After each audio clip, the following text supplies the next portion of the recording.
H-1 jelang pengumuman, peserta lomba UMKM Spesial HUT ke-1 tribunambon.com dinilai ketat. Lomba usaha mikro kecil dan menengah UMKM dalam rangka hari ulang tahun ke-1 tribunambon.com telah memasuki tahap penilaian.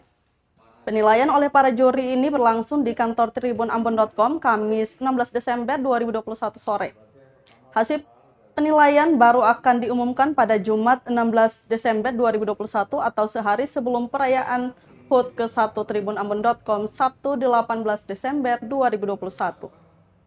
Sejumlah langkah dan seleksi ketat telah dilakukan tim juri UMKM Award independen yang terdiri dari Sekum Hipmi Bodi Mailuhu dan Branch Manager Alfamidi Wahyu Sumantiri, Direktur Bisnis tribunambon.com Fauzan Marasabesi.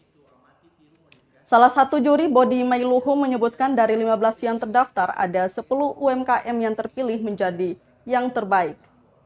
Di tempat yang sama, juri 2 Wahyu Sumantri menyatakan penilaian yang akan diberikan ke 10 UMKM terpilih ini berupa strategis pemasaran, pengemasan kreatif, pelayanan, dan nilai usaha.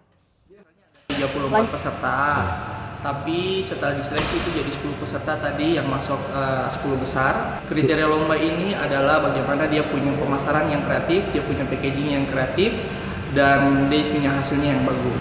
Yang pastinya goalnya adalah bisnisnya terus tumbuh, terus berkembang, ya. Jadi banyak hal yang harus diperbaiki, mulai dari sarana promosi, packaging produk, terus target sasaran konsumennya seperti apa, terus lokasi juga harus diperhatikan.